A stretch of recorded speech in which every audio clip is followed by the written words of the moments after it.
Bienvenue à toutes et à tous, c'est Sébastien Bruno-Durand, le créateur du podcast indépendant Parlons de votre mental. Après une première saison avec 20 épisodes, avec des invités issus d'univers très variés, je repars à la rencontre d'incroyables personnalités qui, je l'espère, vous inspireront dans votre quotidien et viendront booster vos ressources psychologiques pour être performants dans vos réalisations personnelles, professionnelles, sportives et vous aideront à être bien dans vos baskets. Nos invités se livreront cette saison à un portrait chinois, parleront des actualités et projets qui les animent et des qualités mentales qu'ils utilisent depuis des années. Soft skills, confiance en soi, motivation, gestion des émotions, gestion des échecs, ainsi que leur capacité à rebondir pour toujours aller plus haut, plus loin, en étant toujours positif. Excellente écoute à toutes et à tous et découvrons avec plaisir notre invité du jour.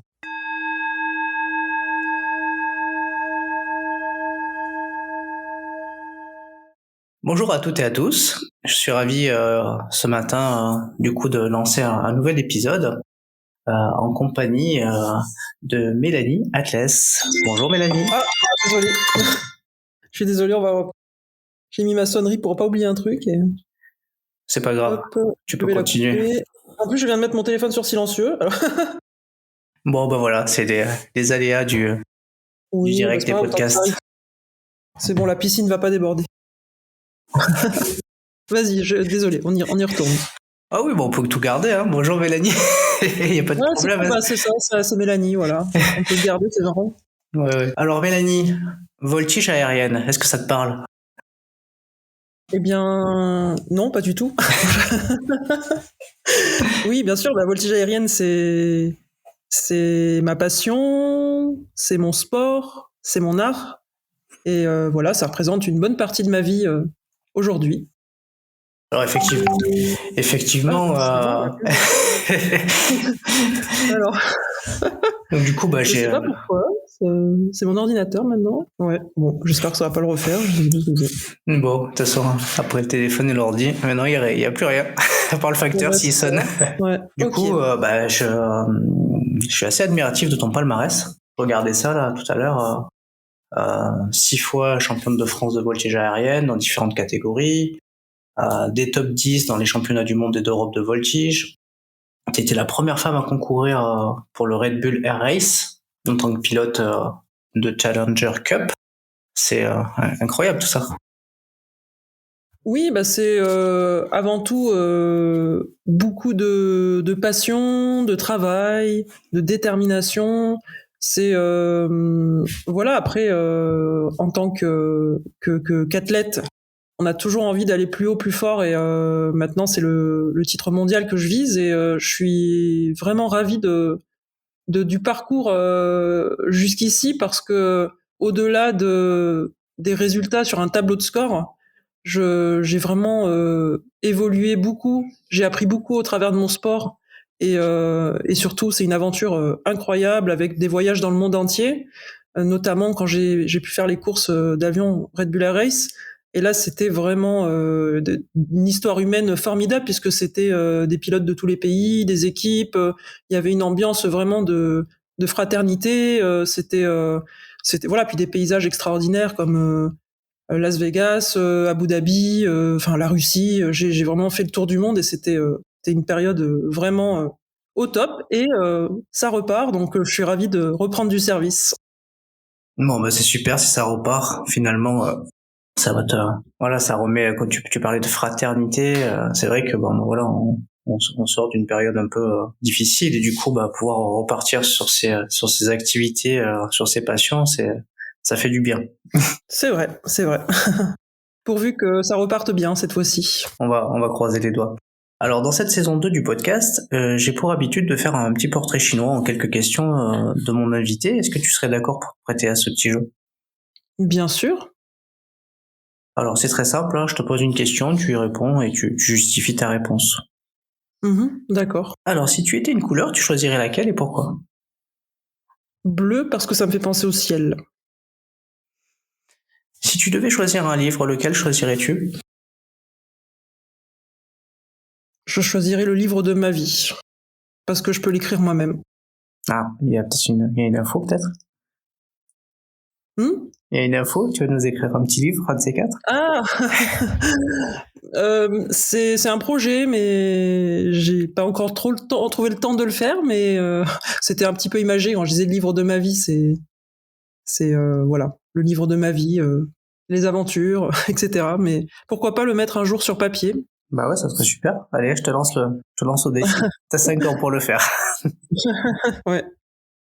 Tu devais choisir un objet, lequel tu choisirais?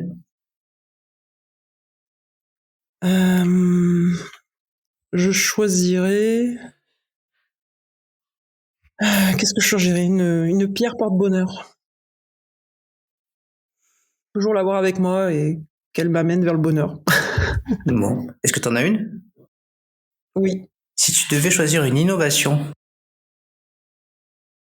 Alors là, je choisirais la voiture volante, puisque c'est dans mes projets. Et si ça pouvait être abouti un peu rapidement, ça m'irait bien de l'avoir tout de suite. la voiture volante, ça me fait penser à Retour vers le futur, ça. C'est ça, voilà. J'aimerais bien avoir ce qu'on appelle un VTOL, Vertical Take-Off and Landing. Donc, c'est les petits véhicules qui sont comme des drones, mais on peut aller dedans. Et ça m'éviterait d'être coincé dans les bouchons, parce que je supporte pas d'être bloqué quelque part. Donc voilà, comme ça, je survolerai tout le monde et puis j'irai de A vers B tranquillement. Si tu dois choisir un moment de la journée que tu préfères, lequel tu choisis? Je choisis la fin de journée, vers 18-19 heures, parce que c'est un moment pour moi qui est apaisant. Enfin, je regarde un petit peu la journée en arrière, mais il y a encore du temps pour la soirée. J'aime bien cette heure de la journée.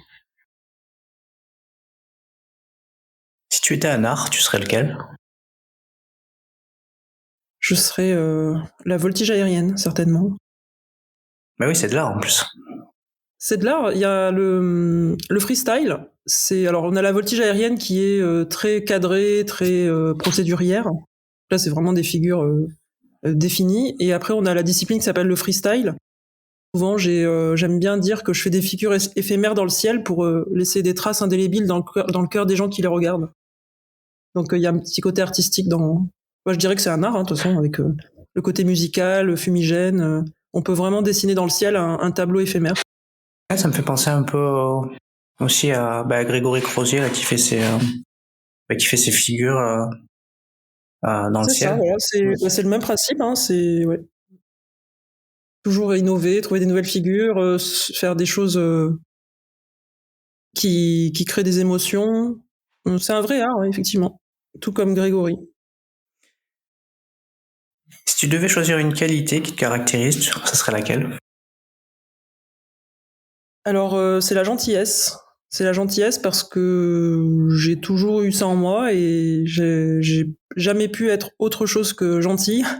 Ça m'est reproché quelquefois, mais je changerai pas parce que je trouve que le fait d'être dans la gentillesse, ça m'apporte aussi de rencontrer des gens qui sont dans les mêmes valeurs et voilà, ça n'a pas de prix.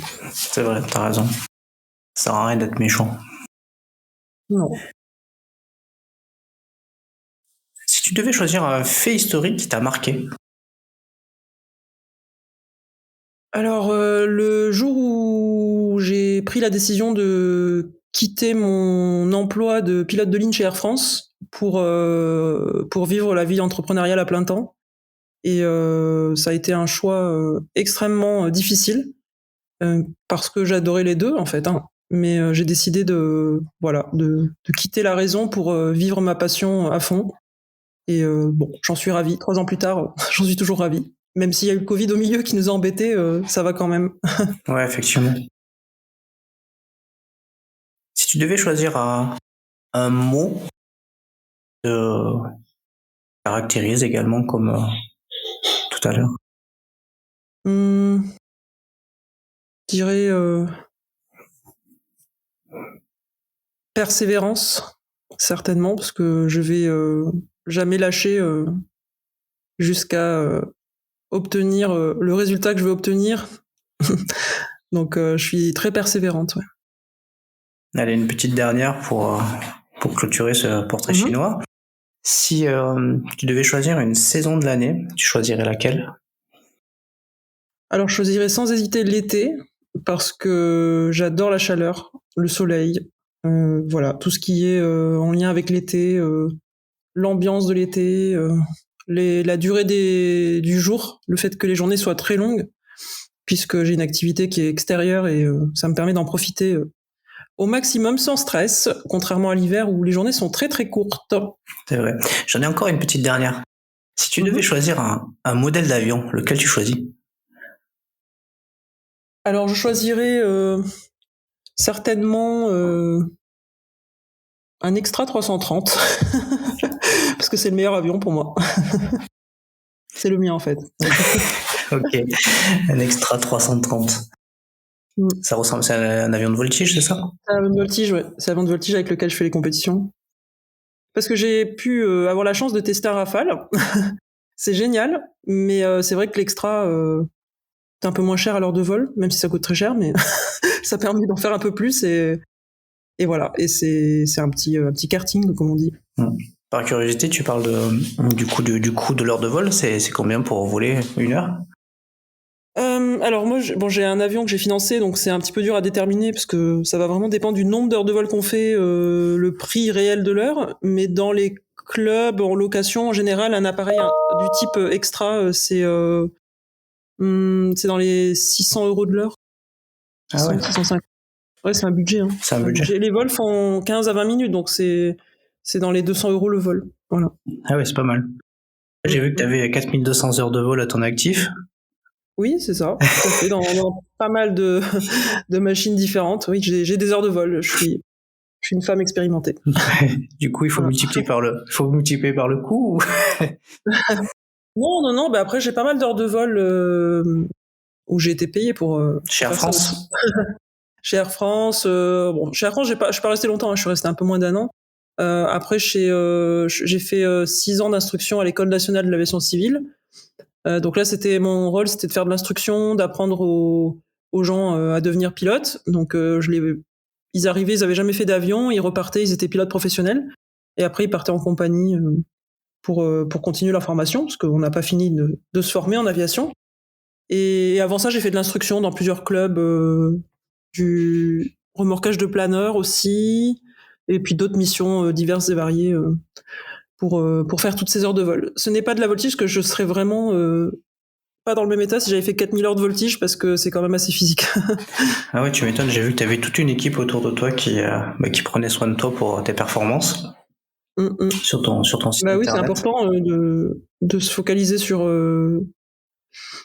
un peu. J'ai toujours été un peu précurseur dans certaines choses. J'aime bien aller chercher les détails qui font la différence. Et voilà, j'essaye de petit à petit avec les années de travailler un peu tous les domaines pour améliorer à chaque fois un petit peu. Et ça marche, hein, parce que j'améliore, le score n'arrête pas de monter, donc c'est pourvu que ça continue, parce que je suis pas loin du haut là, donc ça serait bien. Bon, c'est tout ce qu'on peut te souhaiter en tout cas. Tu as un peu évoqué un petit peu ton parcours brièvement. Qu'est-ce qui t'inspire ton parcours à ce jour? Eh bien, il m'inspire beaucoup de gratitude par rapport à toutes les belles personnes que j'ai rencontrées sur mon chemin. Je me rends compte à quel point, oui, j'ai travaillé dur pour y arriver, mais à quel point aussi j'ai été aidé et soutenu par des personnes formidables. Et c'est marrant parce que dans la vie, quand on est vraiment convaincu de quelque chose, qu'on travaille dur, ces personnes-là, elles apparaissent. Et on ne sait pas quand est-ce qu'elles vont apparaître, mais il y a toujours eu la bonne personne qui est apparue à un moment donné dans ma vie et qui, en regardant derrière, en reconnectant les points, comme dirait Steve Jobs, je me rends compte que ces personnes-là, ouais, elles étaient essentielles. Donc je pense que voilà, je vois vraiment beaucoup de gratitude pour ces gens-là quand je regarde mon parcours. Je vois aussi beaucoup d'inspiration, beaucoup d'envie maintenant de redonner à mon tour et d'inspirer les autres à réaliser leurs rêves, même si c'est dans d'autres disciplines, enfin après pas forcément en aviation. Donc voilà, je trouve que c'est une belle histoire et bon, bien sûr, moi je vois vraiment le dessous de l'iceberg et toutes les difficultés pour en arriver là. Certaines personnes voient que le truc qui brille. Mais c'est cool, quoi. Enfin, c'est vraiment. Si c'était à refaire, je le referais pareil. Et avec le recul, de quoi tu es le plus satisfaite? Je suis le plus satisfaite avec le recul de ma façon d'aborder les choses, avec beaucoup plus de sérénité, beaucoup plus de jeu, beaucoup plus de. Enfin, je suis moins.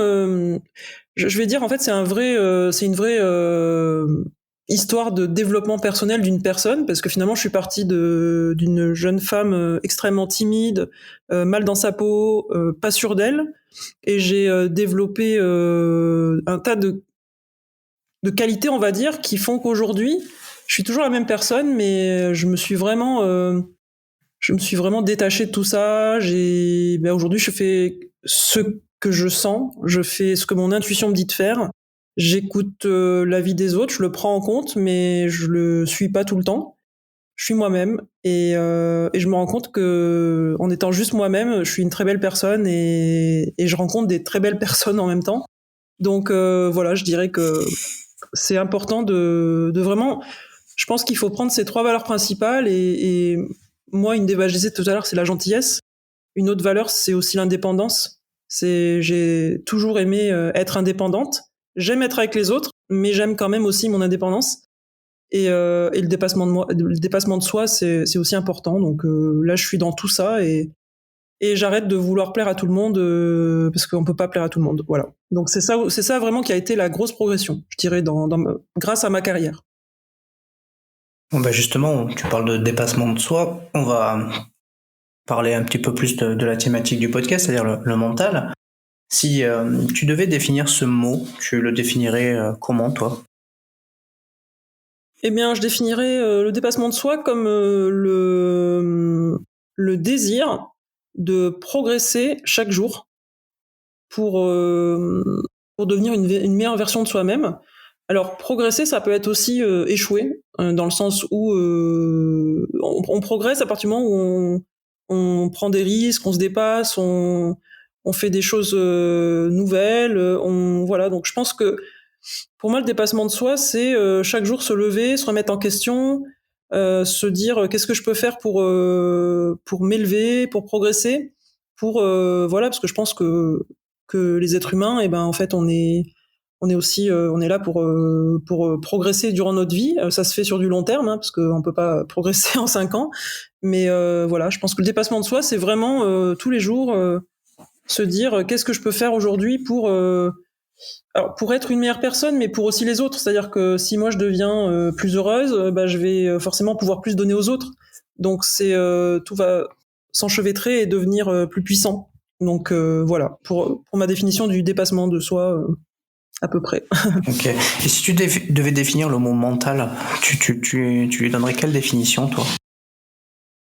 Alors mental, je dirais c'est tout ce qui est en lien avec le cerveau. Alors après c'est vraiment on a je dirais les trois cerveaux. Enfin après il y a le mental de base qu'on peut pas contrôler, c'est le cerveau reptilien où vraiment on va être dans une situation de stress extrême et on va réagir d'une manière soit fuir, soit être figé. Après on a un peu le cerveau qui réfléchit. Donc lui c'est vraiment le cerveau rationnel. Donc là c'est celui qui dit faut pas que tu quittes ton job pour euh, pour vivre ta passion, etc. Enfin voilà, je trouve que le mental c'est vraiment de travailler sur toutes les différentes structures du cerveau et et je pense que c'est un muscle aussi, hein, c'est un muscle qu'on peut travailler et vraiment ou même un ordinateur en fait. C'est un ordinateur qu'on peut hacker pour lui faire croire que tout va bien des fois. Et enfin, je me rends compte qu'il y a plein de petites choses à faire avec le mental et bon, ça fait quelques années que je travaille avec un préparateur mental. Et puis de mon côté, j'aime beaucoup rechercher. J'ai toujours été passionné par tout ce qui est mental, psychologie. Donc voilà. Et vraiment, il y a tellement riche et varié que il y aurait pas une définition. Mais c'est tout ce qui a lieu avec enfin le conscient, l'inconscient, la tête, quoi. Enfin le mental, le cerveau. Donc tu parles d'un muscle, de quelque chose qui se travaille. Comment tu le mets au travail, toi, ton mental? Eh bien, ça a varié avec les années. En fait, ça a vraiment varié avec mon parcours. Récemment, je sors d'une phase morale très difficile où j'étais plutôt en mode survie, comme on dit, où j'étais pas très bien, etc. Et donc ça fait 6 mois que je me suis focalisée sur aller mieux, on va dire. Et donc là, j'ai fait pas mal d'activités physiques parce que le corps et l'esprit sont assez liés. Donc j'ai fait pas mal de sport, j'ai vraiment pris soin de moi, nutrition, etc. Et petit à petit, le mental, il est devenu très bon et jusqu'au point où là, franchement, je suis vraiment dans une très très bonne vibration. Je suis vraiment super bien et j'ai récupéré d'une relation difficile, on va dire, dans ma vie. Et aujourd'hui, je suis prête à soulever d'autres montagnes. Mais voilà, j'arrête pas de rigoler tout le temps. Je suis vraiment trop bien et je me sens légère et ça fait vraiment vraiment du bien. Donc là, la période actuelle, ça a été de retrouver cet état de bien-être parce que c'est là où je vais pouvoir développer mon meilleur potentiel. Et quoi qu'il arrive, j'ai compris aujourd'hui que pour que je réussisse et que je vibre, il faut que je sois bien, il faut que je joue, il faut que je sois vraiment comme une enfant dans un corps d'adulte, mais il faut que je m'amuse pour performer. Et aujourd'hui, à nouveau, je peux être cette gamine qui s'amuse et voilà. Donc ça a été le travail de cette année, on va dire. Mais après, avant, j'ai travaillé pas mal sur des choses plus techniques, des ancrages, de la respiration, cohérence cardiaque. Voilà. Après, j'ai pas mal d'outils que j'utilise un petit peu selon la situation. Par exemple, si je suis stressée, je vais faire un exercice de respiration. Voilà, si je suis dans l'avion et que j'ai besoin de me recentrer, je vais faire un petit geste pour ancrer une situation de bien-être. Et je pense que je commence à avoir pas mal d'outils. Ça doit faire 7-8 ans que je fais de la prépa mentale. Et voilà, après, je peux les utiliser dans un cadre ou dans un autre, selon la situation. Bon, on va parler un petit peu de confiance. Maintenant, tu disais que au départ, tu étais plutôt timide, réservé. Et du coup, tu as dû construire ta confiance au fur et à mesure. Comment tu t'y es pris en fait pour acquérir toute cette confiance? Alors, je peux pas dire que j'ai eu une méthode particulière.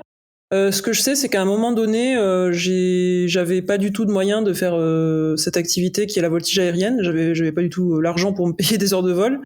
Donc, en quelque sorte, c'était soit je me mettais en avant et je commençais à communiquer, à faire un site internet, à faire peut-être une comment ça s'appelle un sponsoring en ligne, quoi, enfin un truc où crowdfunding là. Crowdfunding. Et du coup, je me rappelle parce que à ce moment-là, j'étais encore hyper timide et j'ai commencé à communiquer. Et dans le milieu de la voltige aérienne, les gens, enfin en tout cas il y a 10 ans en arrière, communiquaient pas trop. Et donc c'était pas forcément bien vu parce qu'en plus j'avais pas le niveau, enfin j'étais pas au plus haut niveau, donc pour qui elle se prend de communiquer alors que elle a pas gagné un titre, etc., etc. Mais sauf que de toute façon je pouvais pas aller plus loin puisque j'avais j'avais pas les moyens. Donc là j'ai commencé à communiquer, mais j'étais terrorisée quoi. Enfin j'étais vraiment, je l'ai fait en mode dépassement de soi. Et petit à petit je me suis dit quand je faisais les courses par exemple j'étais énormément sollicitée par les médias. Et j'ai commencé à faire ça comme si c'était un jeu. Et j'ai commencé à m'amuser avec les journalistes et à rigoler et à vraiment le prendre comme un jeu. Et ça a fait que je suis devenue hyper... Enfin, c'était presque un plaisir. Je rigolais. Et puis du coup, ça rendait des super interviews. Et voilà, donc juste en jouant, en le prenant comme un game, hein, c'était genre je rentre dans le jeu. Et ça m'a aidé énormément. Et c'est pour ça que je reviens au côté jeu qui est hyper important pour moi de dire à mon cerveau que c'est juste un jeu, quoi. C'est pas grave. Et si on commence à stresser, parce que si je dis tel truc, ça va être rediffusé, ou enfin, si on commence à stresser sur ce qu'on doit dire, là, c'est là où on est figé, on n'est pas naturel et c'est pas très sympa. Donc voilà, ma petite méthode. Finalement, c'est avec les expériences que tu as pris confiance. Oui, c'est ça, c'est se lancer, sortir de sa zone de confort. Et ce qui est bizarre, c'est qu'à force de sortir de la zone de confort, eh bien, la zone de confort, ça devient quand on n'est pas dans le confort, en fait. C'est presque là maintenant la sécurité, le truc posé, ça me stresse en fait. Donc j'aime bien à chaque fois me dépasser. Alors je fais toujours des trucs un peu nouveaux pour sortir de cette zone de confort et pas m'enliser trop dans une habitude. Et oui, dans mon sport, je suis dans une maîtrise, donc c'est sûr que je suis à l'aise. Mais avant-hier, je suis allé faire du VTT dans des endroits un peu, enfin c'était un peu au-dessus de mon niveau. Mais bon, j'aime bien faire ça parce que ça me permet de me dire que on est toujours très bon dans sa discipline, mais on est très petit dans une autre, donc ça permet de se remettre en question tout le temps. C'est pas mal. Ouais, effectivement. Quel regard tu as sur le droit à l'échec? Alors, le droit à l'échec, on est dans un pays qui supporte pas l'échec. Enfin, on est très l'échec, c'est quelque chose qui est vu comme quelque chose de négatif. Et je ne peux pas m'empêcher, avec ma façon d'être, de voir l'échec comme un truc positif. Parce que pour moi, les échecs m'ont tellement apporté dans ma vie. Je sais aujourd'hui que même, bon, j'ai eu pas mal d'échecs en 2021. Hein, c'est une année vraiment d'échecs complets. Mais en fait, je m'en fiche parce que je sais que j'ai tellement cumulé d'échecs que je vais beaucoup cumuler de succès maintenant. Parce que tout est équilibré dans la vie. Tout. Enfin, j'ai l'impression que voilà, il y a quelque chose qui fait que tout est équilibré dans la vie et que on récupère ce qu'on a perdu souvent. Et aujourd'hui, le fait d'avoir vécu cette année hyper compliquée, ça m'a fait passer une année à chercher des solutions, à me battre. Mais au travers de ça, j'ai développé des nouvelles armes qui aujourd'hui sont puissantes. Et voilà, je pense que l'échec permet de s'élever. Et je dirais qu'autant on n'aime pas l'échec en France, et par conséquence, on n'aime pas le succès.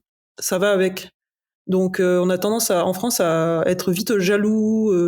Je dis ça parce que j'ai voyagé pas mal dans le monde et j'ai eu l'impression des fois que les gens, quand on réussit en France, au lieu de venir nous voir et dire comment t'as fait à réussir, moi c'est comme ça que j'ai réussi aussi, c'est en allant voir les autres gens et leur demander waouh, t'as réussi, c'est super ce que t'as fait, comment t'as fait à réussir.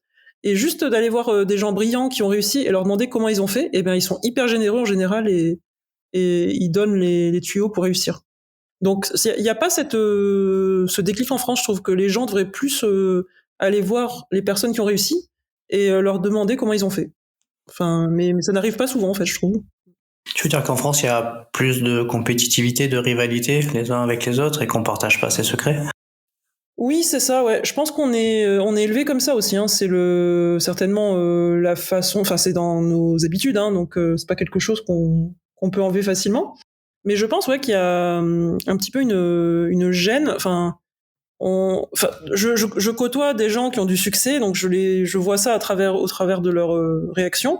Et les gens osent pas se mettre en avant dans leur succès parce que voilà, on a toujours peur de même un patron, hein, il va pas oser se battre dans une belle voiture parce qu'il va être mal vu.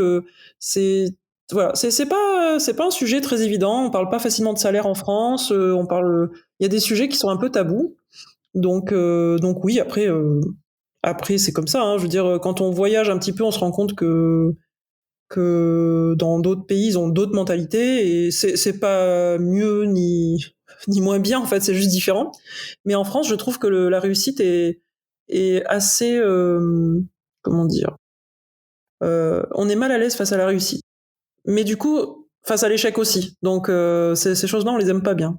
C'est vrai que parfois ça soit même dans la presse en fait, par rapport à des athlètes. Enfin, un jour on va les mettre sur un piédestal et puis quand ils ont un échec, on les descend quoi. Ça arrive souvent.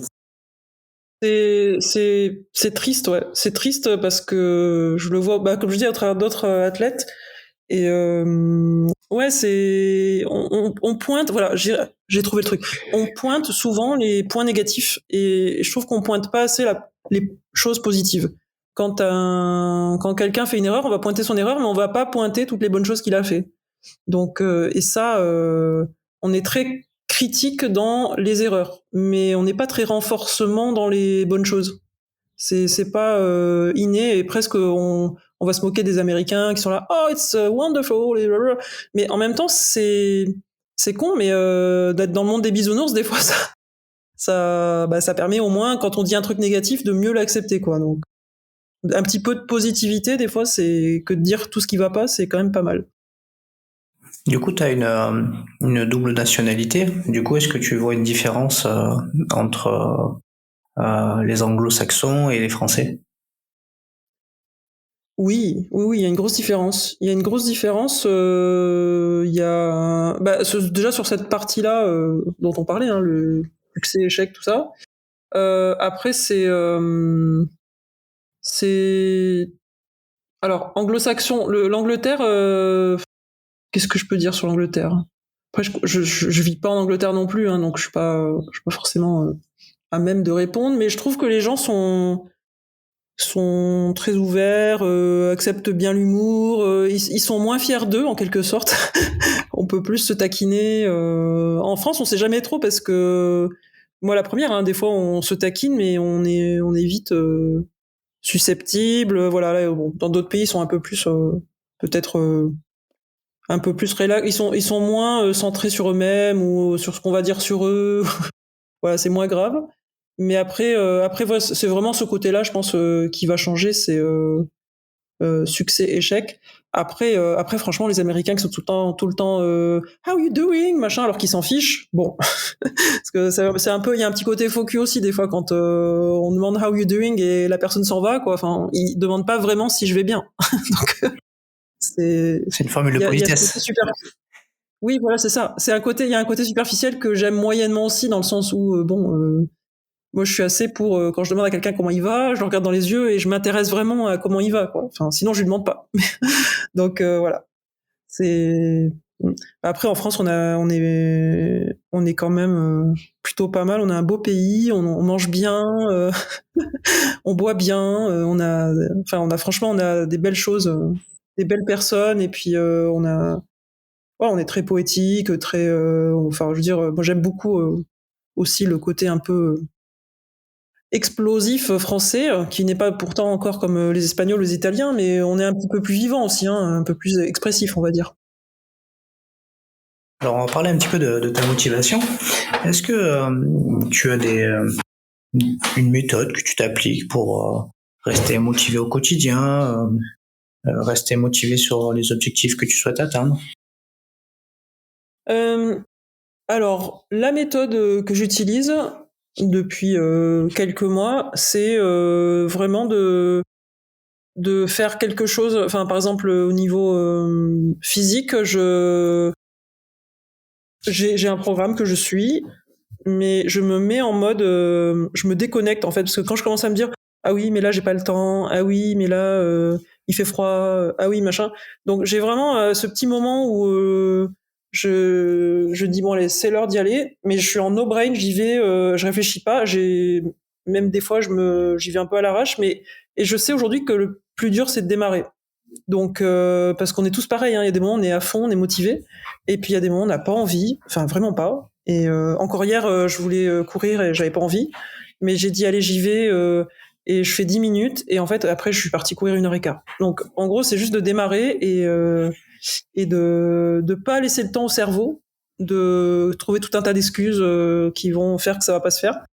Donc ça c'est vraiment le truc du moment qui m'aide énormément, c'est de foncer, de pas réfléchir et de foncer sur des choses à faire. Après, j'ai le grand regret dans ma vie, c'est qu'il n'y ait que 24 heures dans une journée et qu'il faut que j'accepte que je ne peux pas tout faire non plus. Donc voilà. Donc je fais un maximum, mais je reste beaucoup plus comment dire, je me pardonne beaucoup plus de pas tout faire, parce que je suis quand même j'ai des personnes qui m'aident, mais je gère beaucoup toute seule et j'ai pas mal de choses à gérer. Donc voilà, j'essaye de compenser entre la sportive, la businesswoman, et puis de penser de temps en temps à la femme qui a besoin aussi de s'occuper d'elle.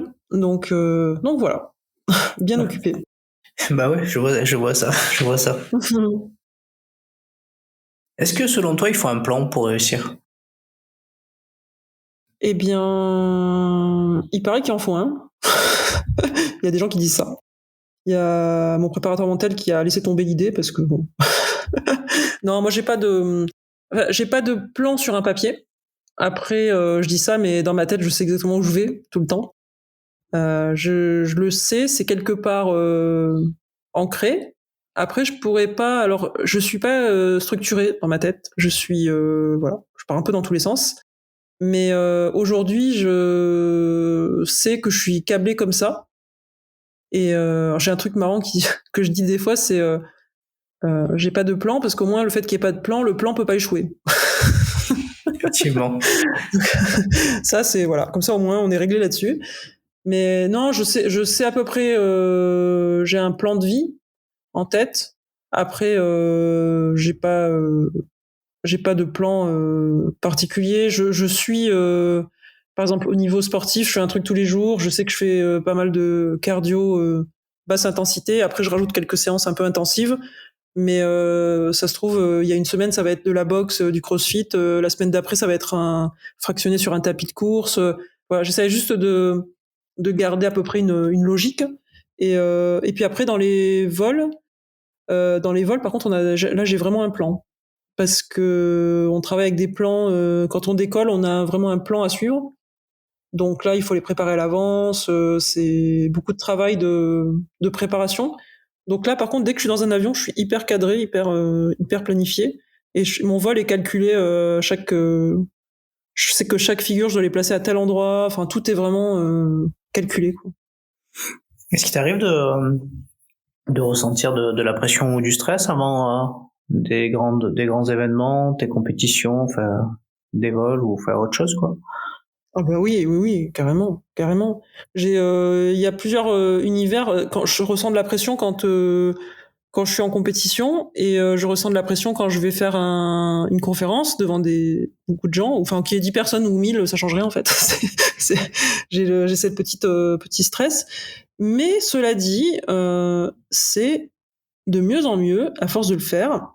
Et c'est là où je dirais que le fait de pratiquer, ça rend plus à l'aise. Et c'est pour ça que voilà, j'essaye ces derniers temps, essayé de faire un max même de compétitions, même si elles sont pas forcément toujours intéressantes. Enfin, quand je dis intéressantes, elles sont toutes intéressantes, hein. Mais c'est juste bien de faire beaucoup de compétitions parce que ça permet de travailler sa gestion de stress. Et notamment, moi, j'avais un gros problème, c'est que souvent, il y a 4 vols à faire en compétition.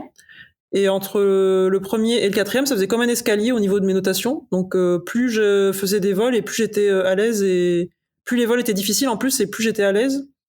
Donc là cette année, j'ai vraiment travaillé sur le premier vol où je faisais des bonnes notes, mais c'était pas, enfin voilà, j'étais un peu pas, je collais pas le haut du classement.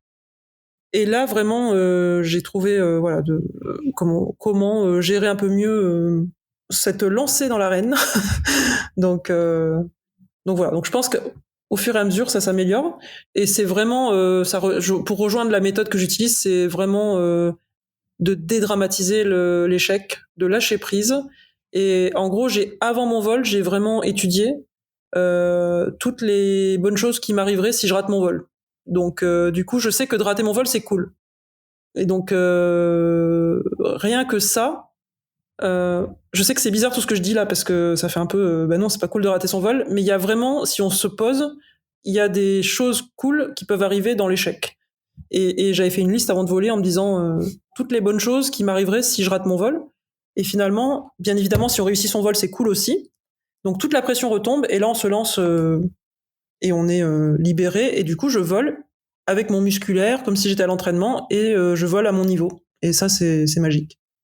Bon, bah, c'est génial, une super méthode au final, puisque finalement, comme tu dis, tu dédramatises et finalement, dans un cas comme dans l'autre, bon, bah, tu vois des choses positives qui pourraient de toute manière arriver et au final, bon, bah, tu fonces dans l'action, quoi. Et puis, C'est ça. Bah, le but, c'est ça, c'est de hacker son cerveau. C'est pas, enfin après, bien sûr que le but c'est de gagner. Hein. C'est pas du tout de se dire je vais rater.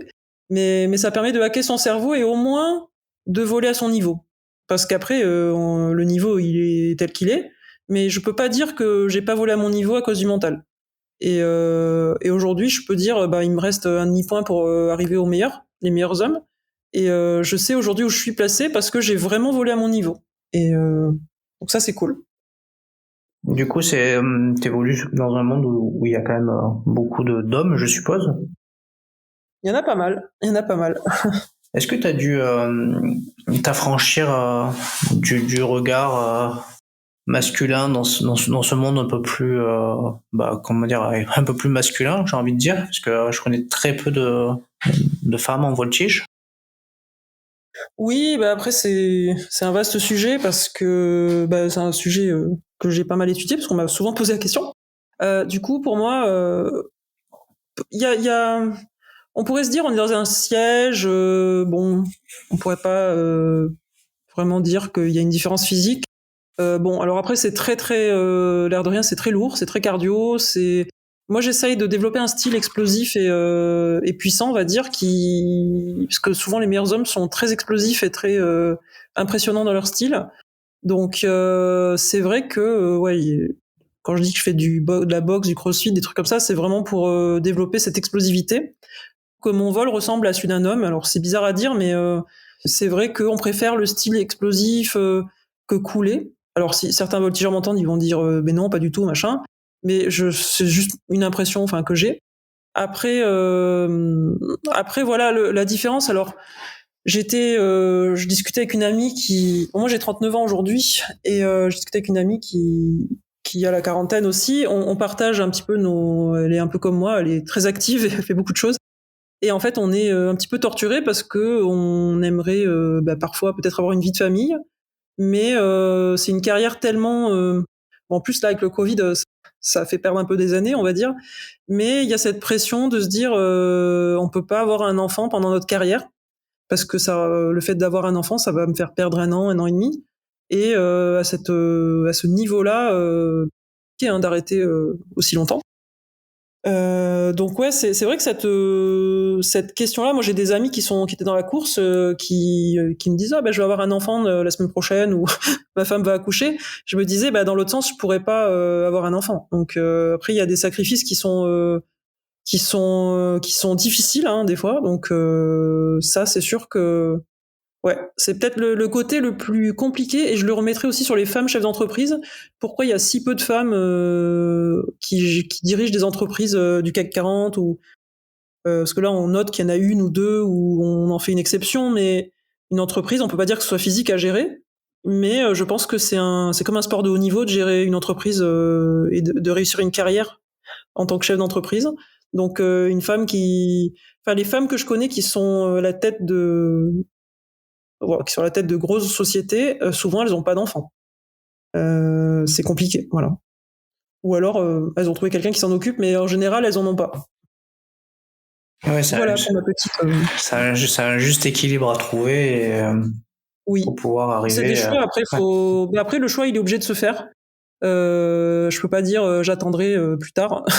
Après aujourd'hui j'ai un choix à faire clairement, mais comme tous les autres choix dans ma vie, je le ferai d'une manière naturelle et instinctive et voilà. Après, mais une fois que le choix est fait, faut pas s'en vouloir. C'est juste, c'est comme ça. Le choix il est là et voilà. Donc après j'ai encore un petit peu le temps, mais plus beaucoup. Bon, on va parler un peu de détermination. Ce sera notre dernière question et après je te laisserai le mot de la fin. On dit souvent que pour avoir une force mentale, il ne faut rien lâcher. Est-ce que c'est ton cas ?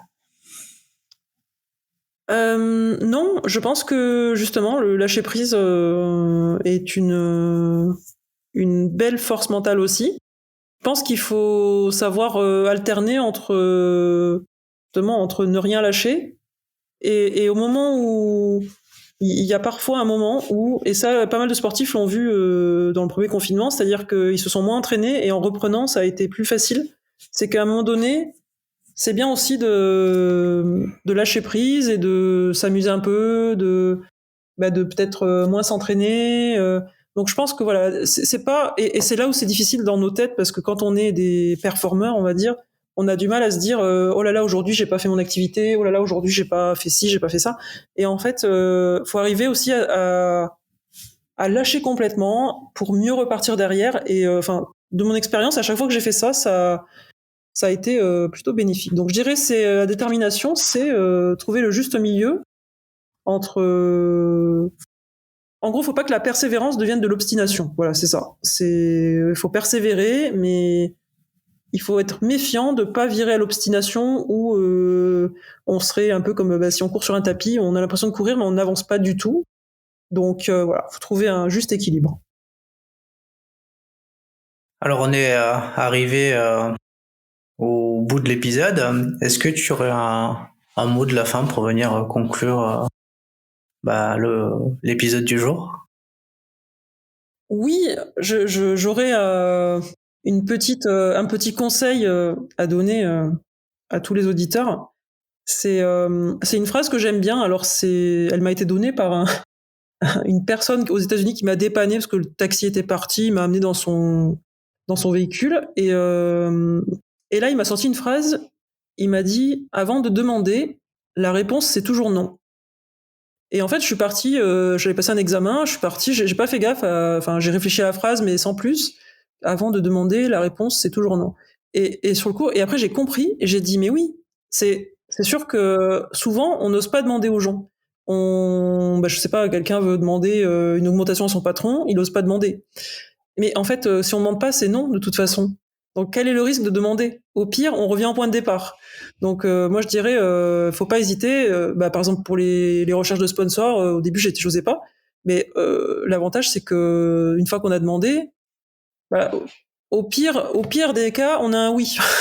Donc, n'hésitez pas à demander et voilà, foncez vers vos rêves, vos projets. N'ayez pas peur. Ouais, effectivement, t'as bien raison, en fait. C'est vrai que tant qu'on n'a pas demandé, Oui. on n'a pas de réponse, donc forcément, on est un peu embêté, quoi. Mais au pire, comme tu dis, au pire, on a un non, et dans le meilleur, C'est ça. on a une bonne nouvelle.